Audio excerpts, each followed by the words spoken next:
Como ya sabéis, todos los meses tenemos una sección en la que hablamos de nuevas tecnologías o nuevos métodos turísticos o nuevas tendencias dentro de lo que es el sector del turismo. Y como hace ya algunas semanas estuvimos hablando con Mario Cea, que es el coordinador del concurso de fotografía internacional y de naturaleza de Fotonoja, y además es uno de los ayudantes de lo que es la propia organización de la feria también internacional de ecoturismo de Conoja, pues dijimos, ¿quién mejor para hablarnos de qué es lo que ha pasado? Porque al final nos dejó un poco con la miel en los labios en cuanto a las fotografías que se presentaban, que eran todas dignas de ser vencedoras. Y por otro lado también, pues para hablar de eso, de cómo se hace una buena fotografía de naturaleza, ya que creo que es uno de los segmentos que más ha crecido entre el sector turístico y probablemente sea uno de los segmentos más complejos y más especializados. Mario, muy buenas tardes. Muy buenas tardes, Paco. ¿Cómo estás? Pues te voy a ser sincero, envidiándote un poco, porque sé que tú estás allá en una localidad un poquito más bonita que la que nosotros vivimos, y ahí lo vamos a decir para que nadie se quede ofendido. Y bueno, vamos a empezar por el principio. ¿Qué tal fue la feria? Porque os llamamos allá por el mes de septiembre, que estabais ya prácticamente con todo listo, y lo que te digo, ¿no? Nos dejasteis ahí un poco con la miel en los labios diciendo, bueno, ¿cuál será la fotografía ganadora? Entonces cuéntanos cómo fue la feria y ahora hablaremos un poco más de la fotografía. Muy bien, pues sí, recuerdo muy bien la llamada. Estaba el jurado justo en ese momento en la fase de deliberación de las imágenes. Uh-huh. Y bueno, y la feria ya estaba prácticamente a las puertas y con todo organizado y todo en marcha. Y la verdad es que fue todo fantástico. Uh-huh. Además nos acompañó el tiempo, estuvo a reventar de gente, todas las ponencias y todas las charlas llenas. Un montón de gente por Noja participando en las actividades y la verdad es que un grandísimo buen sabor de boca. Finalmente, bueno, la valoración fue espectacular. Tú no te has dado cuenta, pero has dado un cambio en el tono de voz impresionante. Es decir, bueno, fue maravilloso, estuvo genial. Es decir, se te nota de cuando te entrevistamos que estás en el plano un poco más formal de a ver cómo sale, las expectativas que tenemos. Y ahora ya con el trabajo hecho, como diciendo, bueno, salió todo bien y efectivamente ese esfuerzo mereció la pena, ¿no? Eso es, sí. Claro. Siempre antes estás un poco como a la expectativa, ¿no? De qué va a pasar, porque estas cosas hay muchos factores que se te pueden escapar, empezando principalmente por el tiempo, imagínate, Claro. ¿no? Si de repente se pone a diluviar, pues claro, desmerece mucho, ¿no? Claro. Pero la verdad es que salió todo fantástico. Bueno, como diríamos en la naturaleza, ¿no? Hay un montón de factores endógenos que ya nos encargaremos de controlar y exógenos que ya controlaremos y gestionaremos como Dios nos da a entender. Participación, climatología, interés, además es uno de los verticales que más ha crecido, el turismo de naturaleza, y quizás haya tenido que venir una pandemia para despertar nuestro instinto más animal para poder reconciliarnos con aquel medio que siempre estuvo ahí y que nunca nos dio de lado y al que nosotros sí que dimos de lado. Pero ahora estamos en un momento dulce dentro de lo que es el ecoturismo.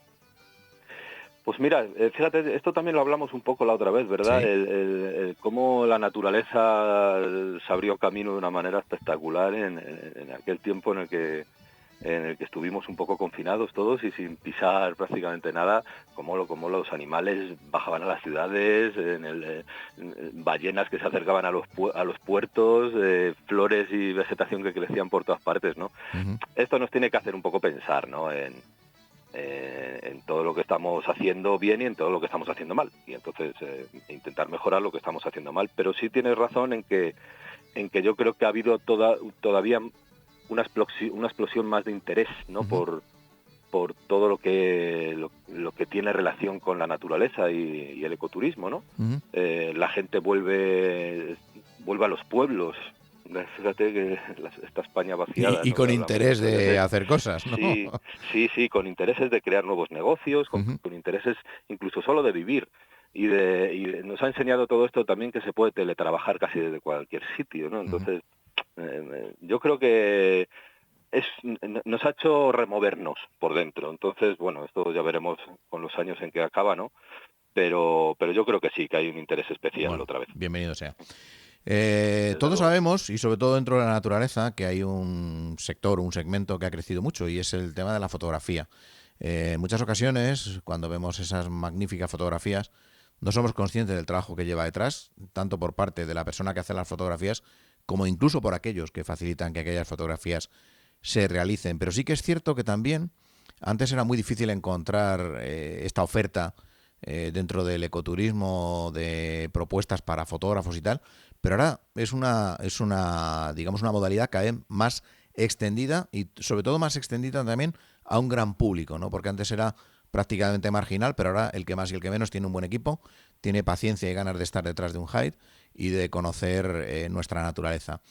Cuéntanos un poco cómo ha ido ese segmento creciendo, porque además vosotros habéis sido testigos de primera, vamos, de primera mano, ¿no? Habéis sido además promotores e instigadores para que ese sector crezca.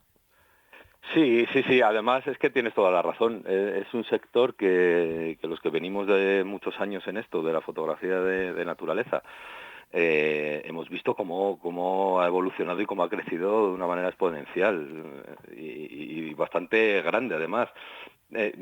Creo que también ha ayudado un poco por este interés, ¿no? Que decimos creciente en todo lo que tenga relación con la naturaleza, ¿no? La gente necesitamos estar Uh-huh. en contacto muchas veces con la naturaleza y quien más y quien menos pues intenta acercarse a ella de una manera o de otra, ¿no? Y la fotografía pues yo creo que es un valor añadido, ¿no? Que en todas las salidas que hace la gente al campo pues puede encontrar ahí también un grandísimo nicho, ¿no? Para hacerles mover. Entonces la fotografía de naturaleza ha evolucionado de una manera espectacular. O sea, se ven unas imágenes y unas cosas ya Bueno, yo que a son veces completamente flipantes. que llevo igual tantos años como tú y algunas veces digo, jolines, ¿cómo serán capaces todavía de sorprendernos? Porque mira que he visto Sí, veces ¿verdad? este bicho, pero es que no me había fijado en estos matices, ¿no? Y eso Sí, lleva sí, sí. muchísimo trabajo detrás, ¿no? Todos los que sabemos cómo se hace una buena fotografía de naturaleza, lleva muchísimo trabajo detrás. Y esa es la parte que quiero que un poco nos expliques, ¿no? Porque yo creo que a lo mejor los dispositivos móviles, los teléfonos, tal, pues han hecho, digamos, crecer ese fotógrafo que todos llevamos dentro, ¿no? Y de Mm. alguna manera han sacado muchos talentos ocultos, pero luego para dedicarse a esto y para hacer cosas ya un poco más interesantes, lleva un trabajo que los micrófonos son tuyos. Cuéntanos cómo se hace una buena Sí. fotografía de naturaleza y qué se necesita para ello. Hombre, creo que la otra vez ya también lo hablamos, ¿no? Yo creo que lo primero que hay que guardarse en la mochila es la paciencia, ¿no? La paciencia es súper necesaria para esto. Ajá. O sea, para O hacer una sea, que buena foto hay el que bicho esperar no va el a estar ahí momento. para cuando lleguemos nosotros y Claro. le vamos a hacer la foto. Exactamente. Entonces, hay que esperar el momento adecuado, pensar mucho en la imagen que quieres realizar, sobre todo estas imágenes que vemos en los concursos. Eso en un porcentaje muy alto no se hace de una manera aleatoria, de que vas dando un paseo y te encuentras una imagen, que también pasa a veces, Uh-huh. pero muchas de estas imágenes están pensadas, meditadas, eh, se ha ido muchas veces a los sitios a observar, a aprender, a practicar y luego, bueno, pues esas cosas muchas veces dan como resultado pues auténticas obras de arte, ¿no? Uh-huh. Entonces, y además creo que hoy en día mucha tendencia va por ahí, ¿no? La parte artística en la fotografía de naturaleza, un peldañito más más allá de lo que podría ser la fotografía puramente documental, Uh-huh. ¿vale? Yo creo que se está trabajando mucho en ese camino, ¿no? Y lo bueno que tiene hoy en día la gente es que tiene muchísima información, ¿no?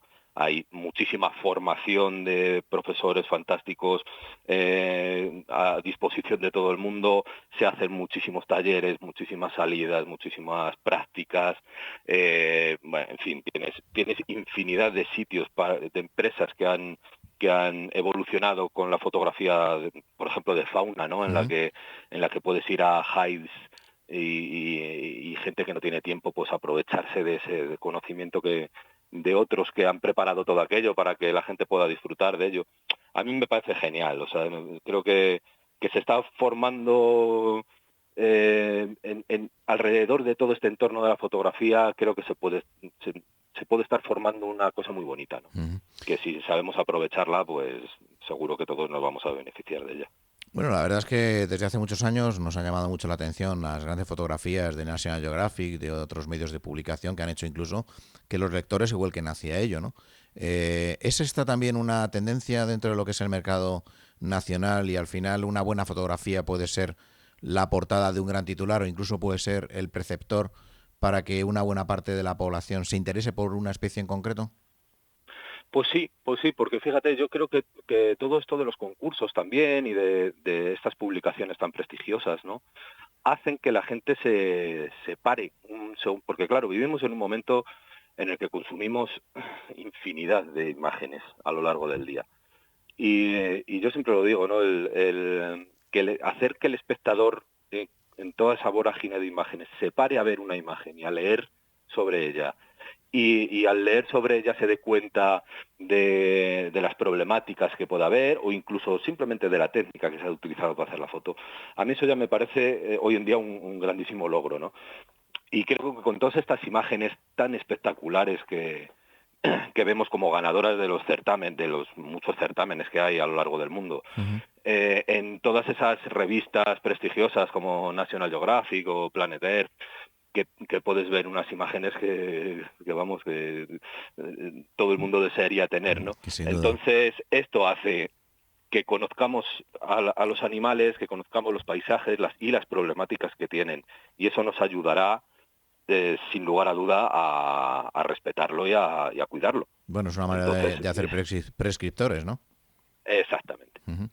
exactamente. En cuanto a lo que es el tejido, en este caso industrial, ¿no? Estamos en un programa de turismo y lógicamente es una parte que también nos interesa sobremanera. ¿Cómo ha crecido el número de empresas y en qué medida la especialización está siendo un poco la clave para algunas de ellas? Pues fíjate, en el sector turismo, sobre todo el que yo más domino, que es en el sector del turismo fotográfico, Ujú. ha crecido muchísimo. Hay infinidad de empresas que se dedican, por ejemplo, a esto que te decía, ¿no? A construcción en entornos que no podríamos llegar, de aguardos, de hides para hacer esperas, para fotografiar ciertas especies que para mucha gente son inasequibles. Ujú. Desde muchos puntos de vista, ¿no? Desde el trabajo que cuesta poder fotografiarlas o arrimarlas cerca de ti, a los permisos necesarios para poder fotografiarlas, etcétera, ¿no? Entonces todo eso nos lo brindan pues muchísimas empresas que han crecido, yo creo, al mismo tiempo que ha ido creciendo La el interés demanda. por la Ujú. fotografía de naturaleza. Entonces, en ese aspecto fantástico, la cantidad de salidas fotográficas que hay, también muchas veces bien organizadas, los viajes fotográficos han progresado y han proliferado espectacularmente. Ujú. Antes yo recuerdo que prácticamente no había viajes al extranjero fotográficos, ¿vale? Organizados. Y ahora hay montones de empresas que te lo ponen todo muy sencillo. Ujú.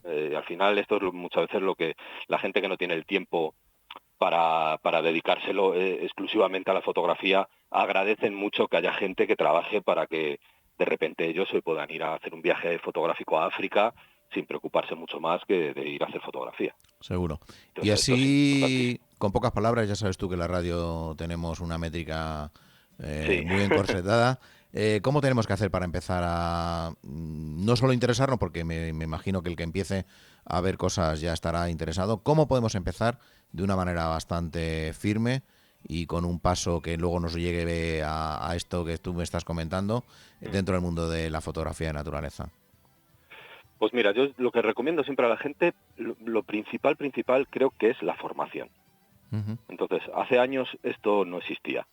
Era muy complicado encontrar información veraz y contrastada sobre cómo hacer las cosas de manera bien, de buenas maneras, vaya, tanto técnicamente como medioambientalmente. Entonces, ahora mismo hay, como te decía antes, infinidad de profesores y de formaciones y de talleres que te van a hacer mejorar a unos pasos agigantados si te quieres dedicar a esto.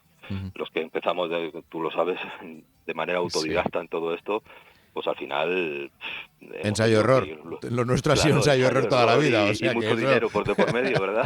y mucho tiempo. Entonces, mucho tiempo y mucho esfuerzo y mucho dinero. Entonces, de alguna manera se le puede poner a la gente que comienza en esto, pues sobre unos pasos firmes, unos buenos pilares sobre los que luego ellos ya trabajen de manera personal, ¿no?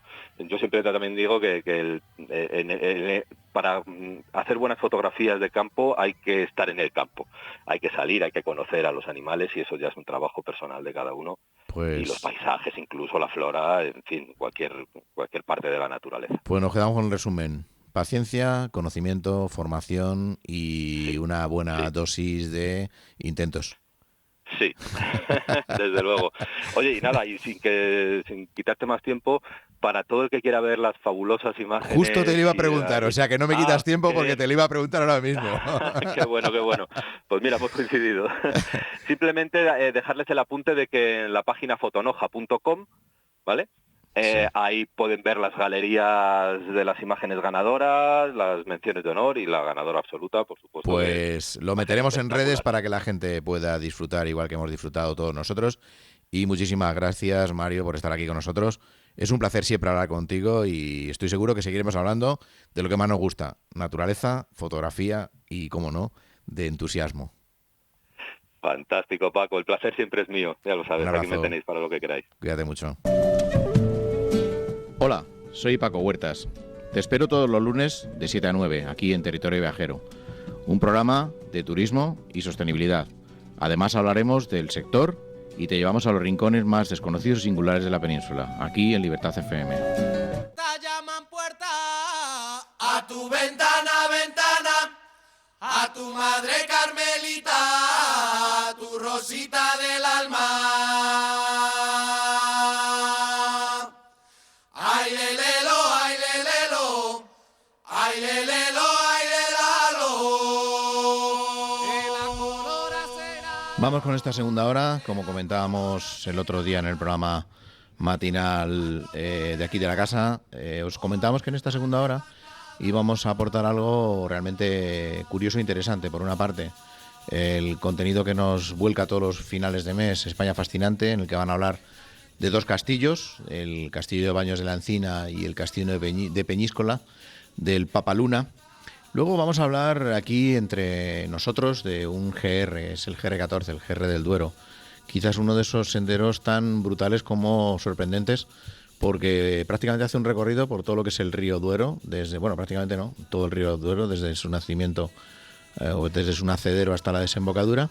Y ahí pues hay tantos paisajes y tan variados que estaremos un ratito muy interesante hablando de por dónde transcurre el sendero y dónde podéis encontrar todos los tracks para que incluso si alguno de vosotros os animáis lo podáis descargar. Y acabaremos hablando de una ciudad tan maravillosa como sorprendente, así como todavía misteriosa, ¿no? Hablaremos del Toledo oculto. Así que nada, os dejamos con un poquito de música y enseguida empezamos con el contenido de esta segunda hora. Mira que tanto te quiero por las patas, que te quiero por las patas. Ay, la, la, ay, la, la,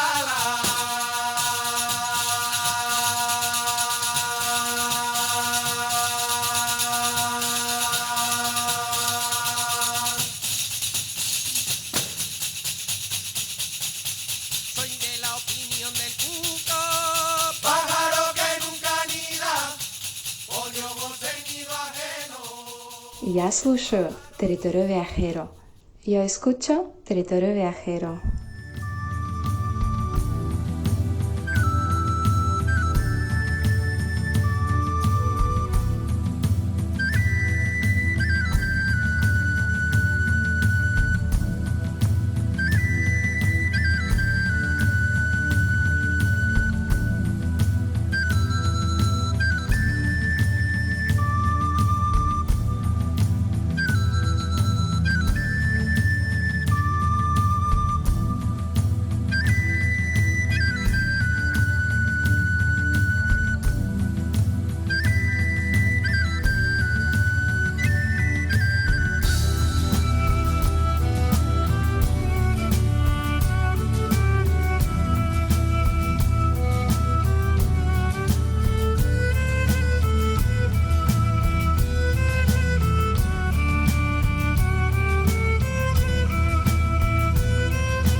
siempre decimos, ¿no? No hay nada mejor que empezar una sección con una buena motivación, y para eso tenemos al equipo de España Fascinante. En este caso ha venido Judith. Muy buenas tardes, ¿qué tal? ¿Cómo estamos? ¿Qué tal? ¿Cómo estás, Paco? Pues siempre bien, y la verdad es que contento de recibiros y contento de ver que poco a poco vais sacando cosas que realmente son muy interesantes.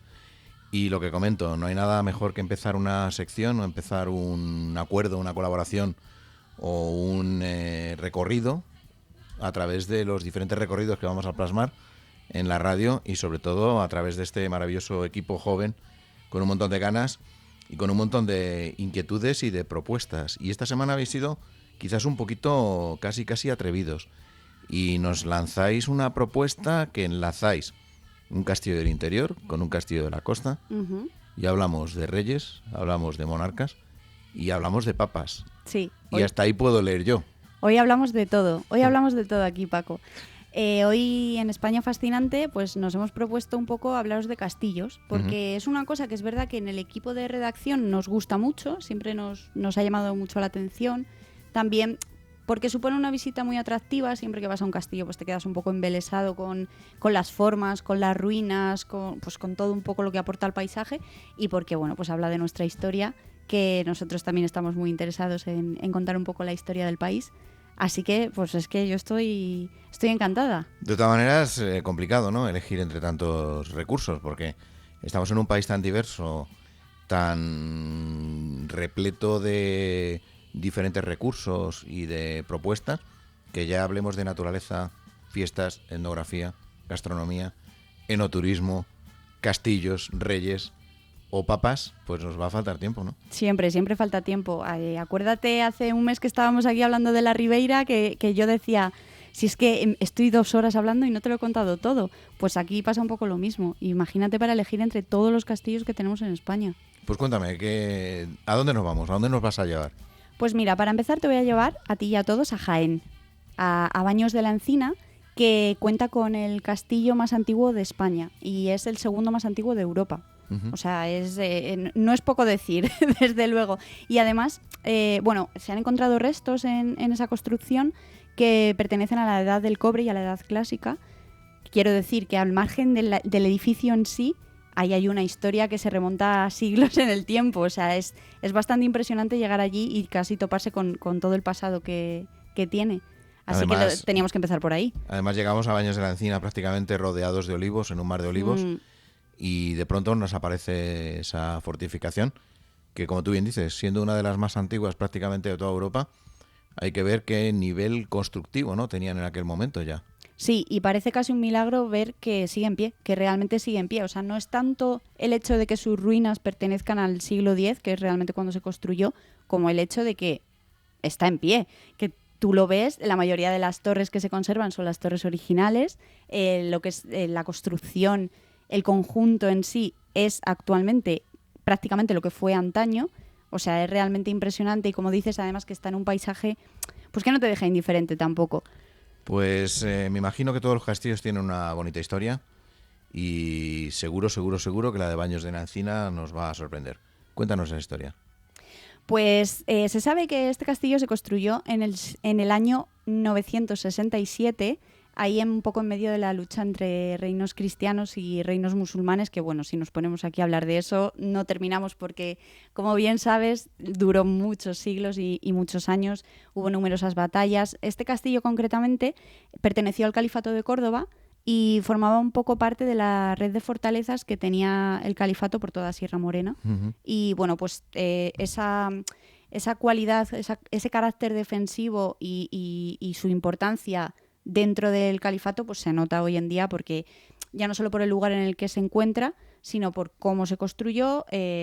Bueno, tiene una particularidad muy curiosa que a mí me llama mucho la atención, que es que está hecho en tapial, que es una masa de barro, un adobe árabe, que bueno, obviamente era muchísimo menos poderoso y resistente que la piedra, pero los musulmanes lo pintaban para que pareciera roca, básicamente para engañar un trampantojo, ¿no?, a quien se enfrentaba a ellos. Sí, la verdad es que es una de las cosas curiosas que tiene este castillo, que si te paras a leer todo lo que se sabe y se conoce de de ello, pues ya te digo que es la mar de curioso. Ujú.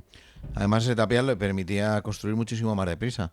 Mientras que los cristianos estaban allí en el norte tratando de construir castillos y tardaban prácticamente años, Claro. los árabes en poco tiempo con esta nueva técnica. Y además, fíjate, hace poco leí que la técnica esta venía de la zona del Atlas y que todavía seguían invocando a Alá cada vez que daban algún golpe para preparar esa técnica de tapial. Y a mí, no sé a ti no te parece que eso influye en las casas que luego encontramos por el centro de Castilla, construidas también en tapial? ¿No te parece la misma técnica?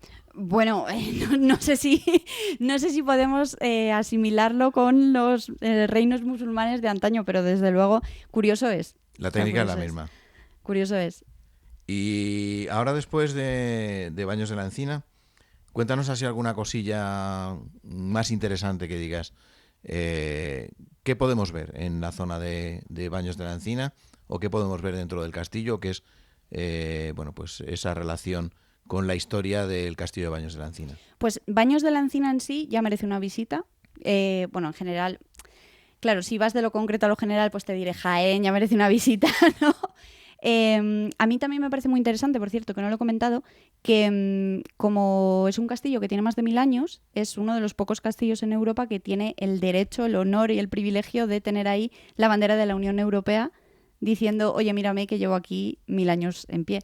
Y bueno, pues además de esa visita al castillo, que se puede visitar y que puedes ir recorriendo los recovecos que tiene, pues toda la zona de alrededor es bastante interesante. Y en cuanto a lo que es el castillo, ¿qué dimensiones tiene? Cuéntame. Pues tiene unos 100 metros de largo y unos 50 metros de ancho, más o menos. Actualmente se pueden ver 15 torres y ya te digo, creo que te lo he comentado antes, que todas menos una son originales, son de, pues como fueron antaño, son ahora. Y también, pues toda esa gran fortaleza, cuando la perdieron los reinos musulmanes, pasó a reinos cristianos y entonces terminó siendo cobijo para reyes cristianos. Por lo que, pues esa magnificencia, esa elegancia todavía se puede percibir. Y además, así prácticamente de los reyes nos vais a llevar a hablar de los papas, ¿no? Sí, vamos a hablar de papas y además cambiamos totalmente de tercio porque nos vamos a Peñíscola. Anda, sí, a la de Jaén pasamos a Peñíscola. Y esta historia es muy curiosa, yo creo que todavía mucha gente no la conoce, quizá, bueno, supongo por la zona será más conocida, pero Peñíscola tuvo el, digamos, honor también o privilegio, no lo sé, bueno, eso ya que juzgue cada uno lo que crea considerable, de alojar a un papa en su castillo. Es un hombre que... Hubo un momento en el que tuvimos varios papas en Europa, ¿no? Sí, esa Europa del siglo XIII-XIV fue un jaleo, la verdad, así, siendo honestos, fue un jaleo. Y este hombre en cuestión, que se creía papa, se llamaba Pedro Martínez de Luna y Pérez de Gotor, y nació en un municipio de Zaragoza, pues a mediados del siglo XIV. Y no nos podemos poner aquí a hablar de todo el cisma de Occidente de antaño porque hubo muchas complicaciones. Solo podemos resumir que en un momento determinado en el que no se ponían de acuerdo con la elección de los papas, pues porque a los italianos no les gustaban demasiado los franceses, luego hubo un papa italiano que no caía demasiado bien, entonces dijeron no te queremos aquí, pues terminamos con una situación y con un escenario en el que existieron 3 papas a la vez y uno de estos papas pues fue Pedro de Luna, el Papa Luna, que se le conoce. ¿Y eso qué tiene que ver con Peñíscola? Pues es que este hombre... Porque ahora es donde ya nos metéis en harina, ¿no? Y nos lleváis justo a Peñíscola. Claro, es que esto es muy curioso porque este buen hombre o mal hombre, la verdad es que era muy terco. Eso sí que lo tenemos claro porque durante años él defendió su título y durante años a él le dijeron que no eres papa y él durante años dijo que sí soy papa. Y de hecho tuvo el título de Benedicto XIII y pues vivió durante una temporada en Italia, pero al final tuvo que escapar de allí porque ya ni sus aliados franceses estaban de acuerdo con su candidatura, que veían que no iba a ninguna parte. Vamos, que era un antipapa. Era un antipapa, sí, realmente se conocía así, que ese es el término correcto. Y tuvo que escapar de Italia. Y entonces terminó en Peñíscola. Primero pasó por el Reino de Aragón, que parecía que sí que la acogían, pero también terminó siendo una carga y el buen hombre pues se fue a Peñíscola. Vamos, que oficialmente no le reconocía nada, ¿no? Y de ahí el término de antipapa. Claro, eso es, porque se conocía así de esta manera de hecho, su predecesor también era un antipapa, porque tampoco fue reconocido por todas las instituciones religiosas importantes de la época. Y este hombre, a pesar de todo, él se fue a Peñíscola y tuvo su corte, emitió bulas papales. De hecho, una curiosidad bastante curiosa es que la primera universidad de Europa, en St. Andrews, en Escocia, nació por este señor, porque así lo decretó. O sea, que había reinos que sí que le reconocían, pero en general no era un papa de todo el mundo, digamos. Pero me imagino que esta situación y sobre todo esa hostilidad, ¿no?, con parte de la propia Iglesia, esa negación, pues muchos amigos tampoco le traería. No, la verdad es que fue perseguido. También es gracioso que llegado a un punto en el que este buen hombre seguían sus 13, que esta expresión, por cierto, nace del Papa Luna, nace de aquí, seguir en sus 13 nace de la terquedad de este hombre, pues hubo un momento en el que también todas las personas que estaban un poco en contra de él dijeron, bueno, que haga lo que quiera, que total, en Peñíscola, ¿qué daño nos va a hacer? Si él está allí con su corte, tendrá 50, 100 personas ahí a su cargo, le tratan como a un papa, pero ya no tiene tampoco demasiado poder como para interferir en lo que es la Iglesia, la cristiandad. Entonces sí que le dejaron al final un poco de lado. Uh-huh. Que yo creo que hasta le pudo doler un poco más eso, el que le ignoraran, ¿no? que le dieran guerra. Pero tampoco le dejaron en un mal sitio, ¿no? Porque le dejaron un castillo, que ahora nos vas a contar cómo es ese castillo y qué características tiene y digamos, el por qué introducir en esta sección. Sí, es que es verdad que este castillo, al margen de esta historia, que es de lo más curiosa, Peñíscola en general ya merece la pena pasearla tranquilamente, todos los alrededores, y este castillo en particular se ve muy bien desde muchísimos ángulos. Tú vas por la costa y lo ves a lo lejos, es muy grande, es un edificio también muy imponente, o sea, merece mucho la pena, lo que te digo, pasearlo. No solo descubrir su historia, sino pues también pasearlo. Se sabe que lo levantaron un siglo antes de que el Papa Luna estuviera allí con sus cosas, los templarios que fueron muy importantes en el Reino de Aragón y también en el Reino de Valencia, pues tuvieron una gran importancia. Uh-huh. Sí que tuvieron una gran influencia en Peñíscola en general, y este castillo en particular es que se dice que lo levantaron a su imagen y semejanza, por así decirlo. Uh-huh. Y luego es verdad que Benedicto XIII, el Papa Luna, o como lo queramos llamar, también hizo varias cosas por Peñíscola. O sea, sí que estuvo muy metido en la vida de la ciudad, en querer impulsarla, sacarla adelante, pues llevarla un poquito, hacerla un poquito más ciudad, más, uh-huh. Claro, una ciudad para un papa, ¿no? No iba a vivir él en un pueblo. Tiempo tuvo, ¿no? Porque además fue un papa longevo. Sí, es que es lo que te digo, es que esta historia es de lo más curiosa, porque el hombre se murió creyéndose papa. Con 95 años y ahí estaba en Peñíscola y diciendo que él era papa, y lo dijo hasta el final de sus días. Uh-huh. Y luego cuando se murió, pues bueno, la gente sí que se acordó de él, claro, lo recordaron como la figura polémica que fue, pero no ha tenido más trayectoria a lo largo de Bueno, pero yo entiendo historia. Que quizás un poco lo que es para la historia de Peñíscola y sobre todo para la historia del castillo es un atractivo absolutamente, fascinante. Claro, justo. Yo recuerdo la primera vez que lo leí, esta historia, la primera vez que llegó a mí, pensé, bueno, es que esto me parece increíble que no lo conozcamos todo el mundo, porque Peñíscola ha tenido un papa odiado en todo el mundo. Es que es muy curioso. El Papa Luna, además, que tiene como un nombre muy, ¿no? Uh-huh. que se te pega. Muy evocador, ¿no? Sí. Y la verdad es que, bueno, pues hemos dicho que el lugar es fascinante. Y en vez de empezar describiendo que era España fascinante, vamos a terminar describiendo que es España fascinante. Porque al final, si no, parece como que nos despistamos un poco y dejamos un poco de lado el contenido y nos centramos en el continente, y ahora nos vamos a centrar en el continente. Vosotros sois una revista que ha llegado pues prácticamente a tener no sé cuántos miles o millones de visitas. Pues ahora mismo somos una comunidad bastante grande de millones de personas. También que es muy sencillo. Al final nos gusta viajar, nos gusta contar estas historias y pues te vas abriendo y descubres que pues en España hay millones de personas que están como nosotros, que están deseando conocer escapadas, conocer estos rincones del finde, como los llamamos nosotros, que son lugares perfectos a los que escaparse. Y hemos creado una comunidad muy grande, muy chula, porque nosotros compartimos, pero también nos comparten. Y eso es muy bonito, el ir descubriendo poco a poco rincones que a lo mejor de otra manera, pues España es muy grande, es muy difícil llegar a conocerlo todo, claro. Si tuviéramos que hacer un recorrido por esa España fascinante online, ¿a dónde teníamos que centrar nuestra atención? Es decir, ¿cómo podemos hacer un recorrido por vuestra España fascinante? Por nuestra España fascinante, pues te tienes que meter en españafascinante.com y ahí vas a encontrar todo lo que te imaginas. ¿Alguna sección que quieras resaltar? A mí me gusta mucho estas rincones del finde, Ujú. la verdad. Aunque ahora que estamos un poco en época pues de todos los santos, de estas festividades, tenemos otra de Rincones Encantados que yo no puedo dejar de recomendar. Porque yo es que soy un poquito mística también y me gusta un poco el misterio, que creo que además tiene buen feedback en el público porque siempre nos gustan un poco las aventuras, ¿no? El perderse un poco entre la niebla como que sienta bien de vez en cuando. Y cuando empezáis y os enfrentáis a toda esta cantidad de retos, ¿por dónde empezáis? Porque tiene que ser muy difícil, ¿no? Pues te tienes que plantear muchísimas cosas, tienes que, al final, pues eso, hacerte una lista de preguntas que tienes que ir contestando, de lugares, de historias, de cultura, de cómo abarco tanta historia que tiene la geografía española, tantas formas de cultura tan diferentes. Vamos, que tienes que estar muy atento, vivir siempre inquieto y ser muy curioso. Pues Judith Torquemada, tú que además eres la jefa de redacción, muchísimas gracias por estar aquí con nosotros. A ti siempre por Muchísimas recibirnos. gracias por compartir con nosotros tanto conocimiento y estos rincones del finde. Y te esperamos en aproximadamente 4 semanas Muy bien. para que nos traigas algún otro rincón de esos fascinante, de esta maravillosa España fascinante. Mil Muy gracias bien. por estar aquí Muchas con nosotros. gracias. Hola, soy Paco Huertas. Te espero todos los lunes de 7 a 9 en Libertad FM, Territorio Viajero, tu programa de viajes.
Yo escucho Territorio Viajero.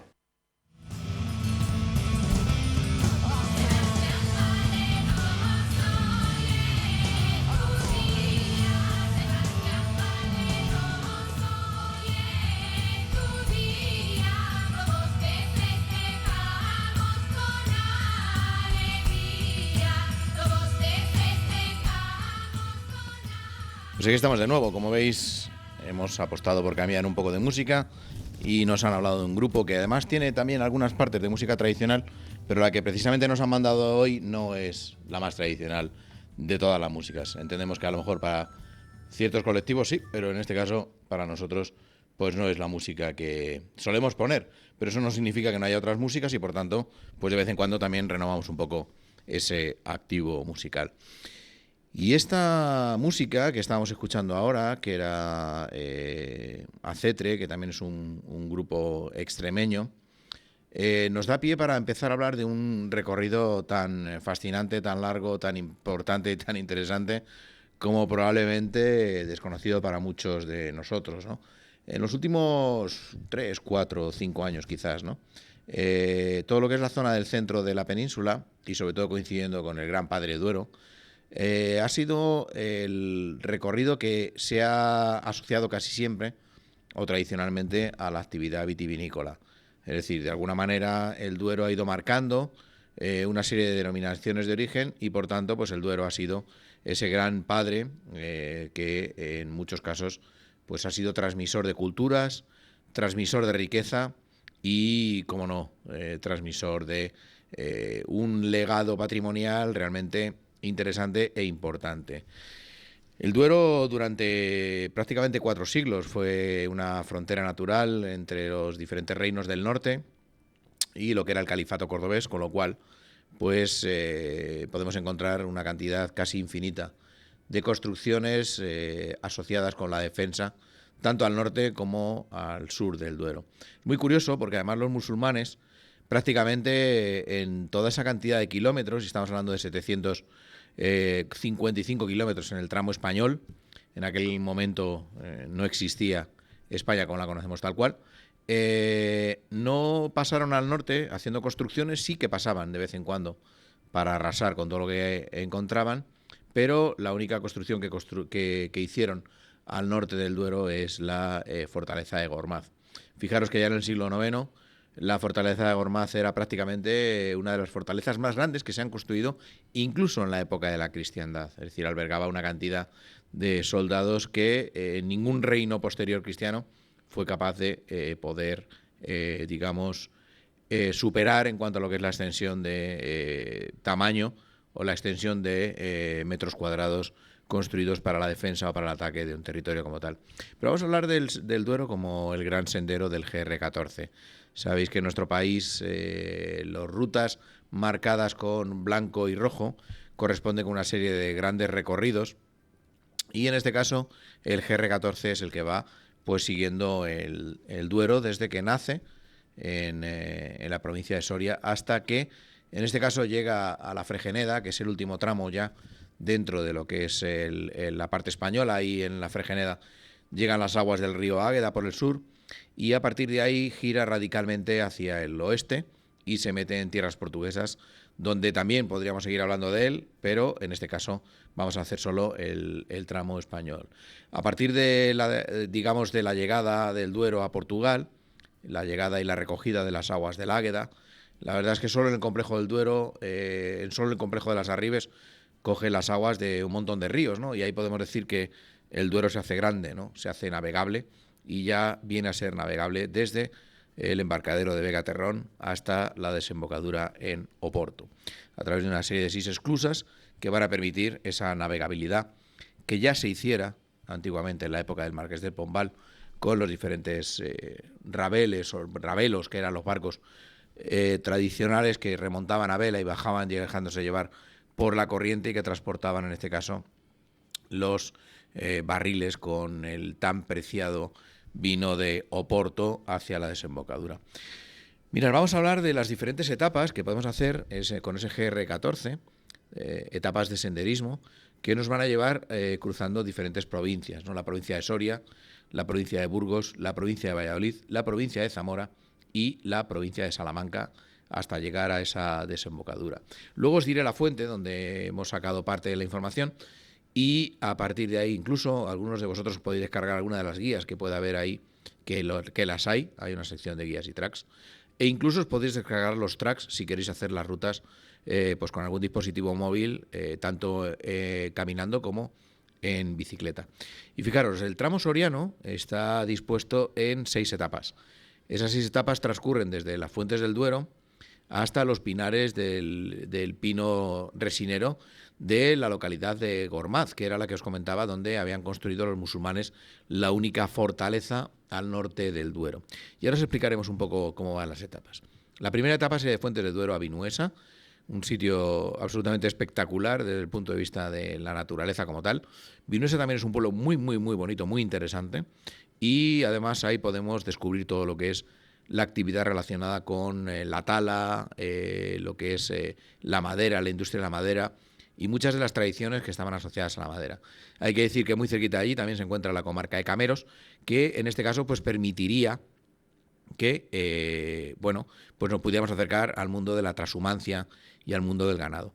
Desde Vinuesa nos acercamos a Soria, esa tierra de poetas, esa tierra tan interesante desde ese punto de vista.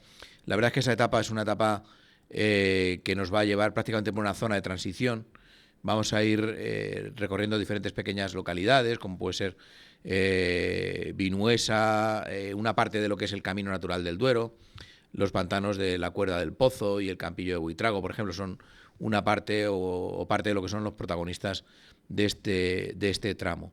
Luego, una vez que lleguemos a Soria, vamos a llegar a la parte de lo que son las tierras del valle para ya acercarnos a lo que es la propia localidad de Soria.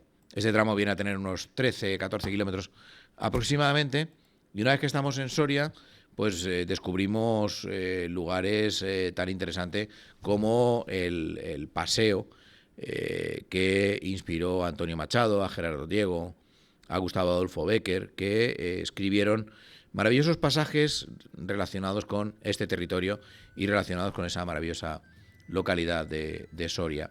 Desde ahí nos iríamos hacia Ituero, que también es pues nos va a dar paso para llegar a la localidad de Almazán.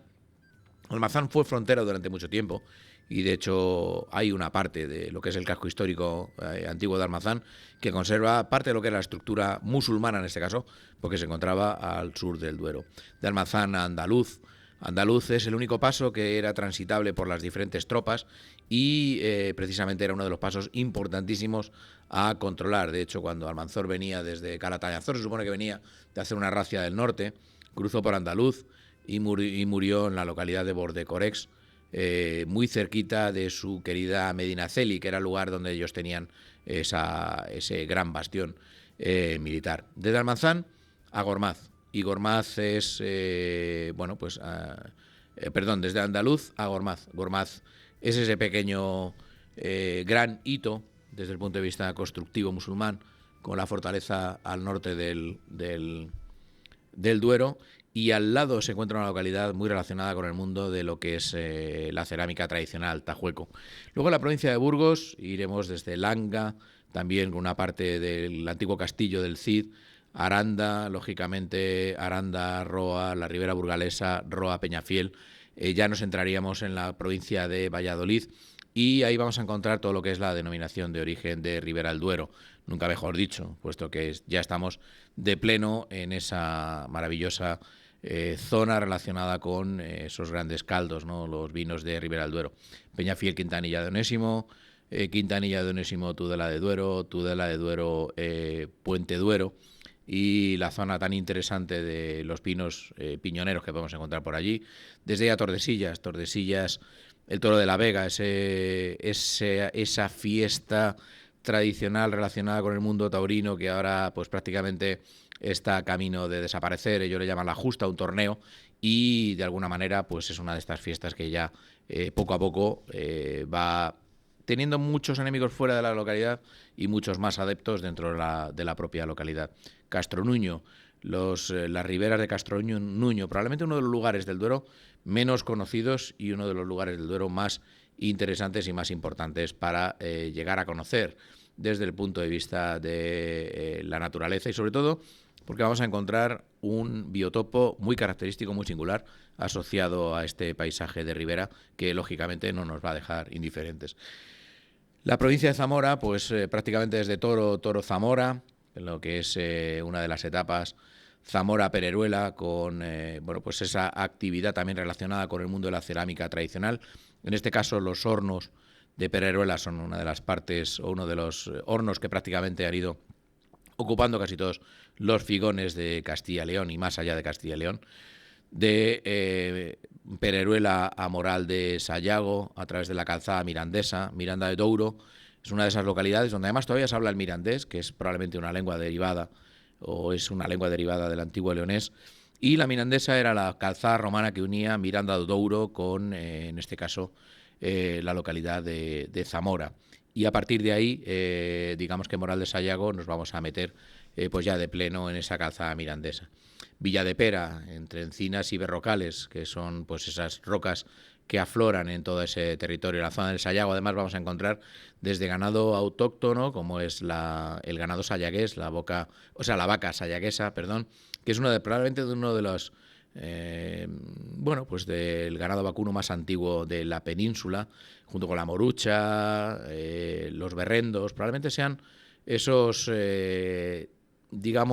herederos prácticamente directos de lo que era el antiguo Uro que ocupaba toda la península. A partir de aquí ya nos vamos a llegar prácticamente a lo que es la zona de Arribes del Duero, quizás uno de los lugares menos conocidos, que empieza a ser conocido, es el primer parque transfronterizo entre España y Portugal de la Unión Europea. En España le llamamos Los Arribes del Duero, en Zamora Las Arribes del Duero, en Salamanca, y Duero Internacional en Portugal, en el país vecino. Bueno, no hemos sido capaces de ponernos de acuerdo y al final se ha quedado en el neutro Arribes del Duero. También un lugar interesante desde el punto de vista de la etnografía. Localidades como Torregamones, Gamones, Cozcurita, Fariza, donde se sigue haciendo un queso, pues probablemente uno de los mejores quesos de pastor de todo nuestro país. Fariza Mámoles, por el antiguo camino de los arrieros, por donde antiguamente se hacían todas las transacciones relacionadas con, bueno, pues aquella actividad que estaba más o menos permitida, dependiendo de en qué épocas, que era el extraperlo, y en este caso bueno, pues una parte de la población se dedicó a ello, precisamente porque se encontraba en una zona fronteriza y el contrabando era relativamente sencillo. Otro día os contaré una anécdota que me contaron allí, que realmente merece la pena ser contada. Mámoles, Fornillos de Fermoselle, donde nos podemos asomar a los Arribanzos, que es uno de esos miradores naturales. Además, en Fornillos podemos encontrar tres actividades muy tradicionales. Una de ellas es la mermelada tradicional, otra de ellas es el queso, también basado en los productos locales, y una pequeña bodega que también nos ofrece pues esos vinos que ya en este caso vienen a denominarse Arribes del Duero. De Fornillos de Fermoselle a Fermoselle, entre Jaras y Alcornoques, de Pinilla de Fermoselle a Fermoselle, que es uno de esos grandes desconocidos donde el obispo Acosta se hizo fuerte hasta que llegaron las tropas realistas y los echaron. Desde ahí nos iríamos a Trabanca, donde ya pasaríamos a la provincia de Salamanca, y en la provincia de Salamanca iríamos de Trabanca a Vilariño, Vilariño hacia Pereña de la Ribera, Pereña de la Ribera, Masueco, Aldea Dávila, con uno de los paisajes más espectaculares que podemos encontrar en la península. Aldea Dávila, Mieza, donde ya los arribes empiezan a abrir. Mieza, Bilvestre, Saucelle, con uno de los embalses más espectaculares también que podemos encontrar, junto con el de Aldea Dávila, y ya el último, antes de llegar a la zona de Hinojosa, a la Fregeneda, y ya desde ahí Vegaterrón, donde ya perdemos ese contacto con el Duero. Ponemos un poquito de música y enseguida estamos con nuestro siguiente invitado. Hola, soy Paco Huertas. Te espero todos los lunes de 7 a 9 en Libertad FM, Territorio Viajero, tu programa de viajes. Verde olivo, olivo verde, negra tierra, tierra negra, ay regálame algo más que un horizonte al que migrar.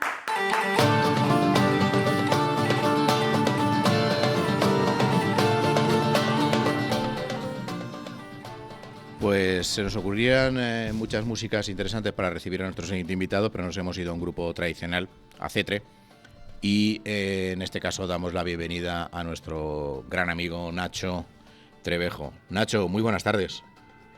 ¿Qué tal? Buenas tardes. Además que no puede ser mejor elección que hacer un programa Verde Olivo. De verdad súper extremeño, medalla de Extremadura, una auténtica maravilla que todos los veranos escuchamos en algún que otro pueblo. Pues mira, me he equivocado, no es AC3, es Bael. Al final me he perdido el subconsciente, pero como estaba hablando de Verde Olivo, digo, y va, pues es AC3. Pero bueno, al final, si no es por David Cantarero, que es nuestro técnico en el control técnico, nos hubiéramos quedado pues tan contentos los dos. Desde luego que sí. Y oye, y además te estaba escuchando las maravillas de los Arribes y las Arribes del Duero, y es una zona espectacular que además tiene incluso similitudes porque es una zona rayana. Totalmente. A la Sierra de Gata. Me estaba hablando de los quesos de las bodegas y yo digo, parece que está hablando de San Martín de Trevejo, San Martín de los Vinos. Sabía que me estabas escuchando y digo, seguramente que Nacho se está viendo reflejado, ¿no?, de alguna manera en lo que estábamos hablando. Nacho, lo primero agradecerte porque, bueno, hemos tenido ahí un pequeño contratiempo que gracias a que siempre estás dispuesto para hablar con nosotros y que nosotros siempre tenemos algún argumento para llamarte, pues hemos decidido llamarte porque habéis decidido establecer pues unos premios del turismo del norte de Extremadura y habéis sido ya, pues, habéis llevado a cabo el certamen, ¿no? Así es, hace unos meses decidimos convocar los primeros premios del turismo del norte de Extremadura para reconocer la labor, el trabajo y el esfuerzo que hacen instituciones, organismos, corporaciones, autónomos y en definitiva cualquier actor del turismo en esta zona de Extremadura, que lógicamente es la más turística, la que más pernoctaciones tiene, y así es. Tuvimos la gala el pasado miércoles en Plasencia y la verdad es que los premios sorprendieron en algunos, pero la verdad es que otros reconocieron la gran labor que realizaban desde hace muchos años pues ciertos actores del turismo. La verdad es que me gustaría leer todos los interlocutores o todos aquellos que fueron nominados, pero son tan infinitos y tan innumerables que realmente en vez de leerlos lo que voy a hacer va a ser felicitaros y bueno, pues congratularme con esa maravillosa y magnífica llegada ya a todo este tipo de formatos turísticos de una cantidad de interlocutores que hace unos años prácticamente sería impensable, ¿no? El norte de Extremadura ya se empieza a creer que es un destino turístico potente, porque hace unos años, cuando empezamos a hablar tú y yo en la radio, pues casi nadie daba un duro por vosotros, ¿no? O quizás ni siquiera vosotros os lo creíais. Bueno, sí que es verdad que el concepto de asociar a todo el norte de Extremadura, había habido varios intentos, pero realmente la Asociación Turismo Norte de Extremadura ha fraguado completamente. Empezamos hace 4 años, ya somos 200 empresarios, es decir, somos la asociación más numerosa de Extremadura, y la verdad con muchas ganas de seguir adelante, con crear proyectos nuevos y con evidentemente con estos 5 premios que hemos otorgado, que la verdad es que son una auténtica maravilla. Además el jurado, un jurado de excepción, ¿no? Gente tan implicada como el alcalde de Plasencia, el director general de Turismo de Extremadura, la presidenta de Fextur. No, perdón, un inciso. Vale. Me explique mal. Esos son los que entregaron los premios. Vale, o sea que esto no es el jurado, estos son las personas que entregaron. El jurado fue compuesto por la Junta Directiva y por 3 socios más. Y otorgamos los premios a José Luis Díaz y su blog Arte en Ruinas, que pone en valor las ruinas olvidadas, el patrimonio olvidado que tenemos en el norte de Extremadura, en general en toda la región. Ajá. Para ponerla y darle un enfoque turístico. Premiemos también a Plan B, que es la guía de ocio y turismo del norte de Extremadura, también por extensión de toda la región, al Ayuntamiento de Pino Franqueado, porque lo está apostando todo prácticamente al turismo, desde el poblado del Moral, que es un antiguo poblado de cabreros, hasta crear incluso, abrir nuevas rutas en Ovejuelas. Aldea Histórica será próximamente Aldea Histórica. También premiamos al Ayuntamiento de Cuacos de Yuste, con premio compartido con Julián Gutiérrez, el titular de Paraje de Yuste, que es una casa rural, por su idea de apostar por Cuacos de Yuste para ser capital rural. Y la verdad es que y luego también, por último, premiamos al Centro de Interpretación de Sierra de Gata por mantener esas costumbres, mantener vivo el turismo tan interesante que tenemos en la Sierra de Gata. Fueron, la verdad es que 5 premios apasionantes, pero sobre todo quizás el de Arte en Ruinas fue el más llamativo, que lo entregó el propio director de turismo, Francisco Martín, y que se quedó realmente alucinado, que no sabía ni que existía alguien que apostaba por las ruinas, por recuperar ese patrimonio, esas ermitas que a lo mejor están en camino, que antes, por así decirlo, el acervo popular y la gente de los pueblos mantenía a base de donativos. Hoy en día muchas están olvidadas, y que evidentemente pues se quedó realmente impactado que alguien pudiera recorrerse miles de kilómetros en pro de poner en valor ese patrimonio. Además, por lo que veo, muy variado, ¿no? Porque al final aquí se demuestra que ese tejido hace unos años incipiente desde el punto de vista del turismo mal llamado rural, porque al final aquí en nuestro país hemos generalizado el turismo rural prácticamente en lo que es el carácter alojativo, pero a nivel técnico sí que sería este tipo de turismo rural o ecoturismo, actividades un poco verticales, ¿no? Dentro de lo que es el sector turístico. Hay un montón de diferentes interlocutores implicados, ¿no? Cosa que a mí, por otro lado, me produce muchísima satisfacción el ver que ya ese tejido turístico está empezando a estar maduro. Totalmente, y además intentando llegar a la profesionalización, que ese es el objetivo de Turismo Norte Extremadura. La idea de que no tengamos un alojamiento rural, por así decirlo, porque nos ha tocado la casa de la familia o porque... No, vamos a intentar que realmente seamos profesionales y no solamente cubramos gastos, sino que además traigamos gente al pueblo. Sí, que sea una industria y no un complemento. Exactamente, y que al final se lo crean. Entonces la asociación lo que pretende es que seamos mejores empresarios, mejores titulares, que estemos, por así decirlo, más acorde y tengamos presente bien la normativa, que todo lo que podamos ofrecer al turista, al viajero o al cliente, de verdad, por supuesto, hasta cierto límite. Esa es un poco la idea, ¿no? Y sobre todo, que luchar contra la despoblación en nuestros pueblos, que en el norte de Extremadura, tal como Baja Castilla y León, evidentemente, ya hay pueblos que, como por ejemplo Trevejo, son 16 habitantes, pero gracias al turismo, yo cuando llegué hace 15 años, había solamente 2 camas rurales, por así decirlo. Hoy se pueden alojar 32 personas, y del doble de habitantes. Incluso hay niños. Incluso hay niños. Y gracias a eso la taberna se mantiene abierta. Gracias a eso el de la leña lo sigue haciendo, y el de los quesos, y el de los vinos, y el de la miel. Eso hace afianzar la población y cubrir esas necesidades que el turismo necesita. Bueno, pero eso al final pasa por una especialización, una profesionalización, como tú bien dices, y un crear destino, ¿no? Que todos estos aspectos a nivel teórico ya los hablábamos hace muchos años cuando empezamos a dar conferencias, pero al final vosotros sois un ejemplo práctico de esa reconversión de un modelo económico a otro de una manera sostenible y apostando por los valores tradicionales. Totalmente, respetar las costumbres, las tradiciones, las fiestas de los pueblos, que se mantengan, porque eso es realmente lo que mantiene viva una comarca como Sierra de Gata, como pueden ser otras como Urdes o como otras en el norte de Extremadura. En definitiva, el arraigo, y que la población se lo crea, es decir, que conecte con el turismo, no que vea pasar el turista o que el turista le pregunte a un autóctono dónde está el castillo por ejemplo, sí, el de Trevejo, por ejemplo, el tuyo. O el de Trevejo, y que realmente lo sepan guiar, les sepan ayudar, y por supuesto, con toda la amabilidad del mundo, que no lo vean como un extraterrestre que ha venido todo lo que tiene que ser un complemento, porque esa persona al final que consume queso, consume cabrito, al final, indirectamente, está, digamos, favoreciendo las explotaciones agropecuarias. Por ejemplo, en Sierra de Gata hay una producción muy interesante de guayu ibérico, que es una mezcla entre el Kobe japonés y el ibérico extremeño. Sí. En definitiva, lo que se trata es de conectar la población local con el turismo. ¿Tú crees que también el turista, en este caso, o el viajero, lleva un poco más filtrado? Es decir, a la Sierra de Gata o a las Urdes o a los lugares de los que estamos hablando no llegas como primer viaje.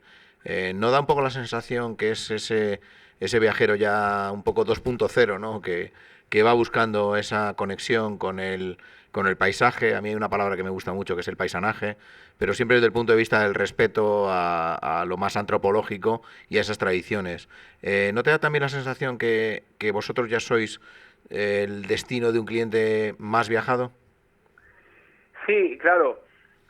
Realmente, concretamente la Sierra de Gata o Urdes, por ejemplo, incluso el Valle de Aragón, como son comarcas que antes estaban aisladas con Portugal, porque has hablado ahora muy bien del contrabando y tal, ahora realmente somos puente hacia otros destinos, como las aldeas históricas de Portugal, que las tenemos muy cerca, o como lo que son las playas del centro de Portugal. Lo que éramos antes una separación, ahora se ha convertido en un puente, y eso hace evidentemente que el turista, sobre todo que nos viene de Castilla y León, de Madrid, de Castilla-La Mancha, incluso de Andalucía, pues primero, la verdad que viene hoy en día con una información terrible, viene con un concepto más sostenible, con un concepto más de respetar las tradiciones, y eso evidentemente nos alegra y nos ayuda a seguir promoviendo este sector que, como tú bien sabes y hemos hablado muchas veces, es el sector más transversal que existe. Sí. Y es el que favorece a la mayor parte de la población, y es la punta de lanza que tiene que servir para que efectivamente estos pueblos vayan recuperando población. Y dentro de las motivaciones que nos van llevando a localidades o a comarcas como la vuestra, en los últimos años a mí me llama mucho la atención que tanto en lo que es la Sierra de Gata o las Urdes, la gente se mueve por motivaciones pues un poco quizás relacionadas con tradiciones como puede ser las leyendas o con acontecimientos a lo mejor de dudosa veracidad, pero que sí que han estado constantemente asociados a lo que es, digamos, el territorio como tal. ¿También lo estáis viviendo así o allí de alguna manera todavía no está llegando ese formato? Sí, además, mira, en mayor medida en las Urdes, que ya se han creado recorridos culturales, porque concretamente la comarca de las Urdes ha sido como una zona mucho más aislada por la orografía del terreno, por la falta de comunicaciones. Y ya sé que se están creando rutas de misterio culturales y efectivamente pues hay leyendas y bueno, hay que decir que hay programas de televisión y de radio que han venido aquí a grabar porque son zonas Sierra de Gata y Urdes que tienden mucho a ello, ¿no? En Sierra de Gata, por ejemplo, hay leyendas de la época medieval, la verdad es que todavía aún conservan y aún la gente evidentemente digamos comenta en sus por así decirlo en el acervo popular y las interpreta y en definitiva sirven como para contar las historias del pasado. Y para no hacerte spoiler y dado que en algún momento te llamaremos para que nos cuentes alguna, ¿dónde podemos empezar a informarnos de todas estas leyendas y de todo lo que nos has ido contando? Pues por ejemplo, mira, Extremadura Misteriosa es una página web muy interesante que, digamos, cuenta leyendas de toda la región y más concretamente de estas zonas un poco más aisladas que tienden mucho más o que se han prestado mucho más a ello, ¿no?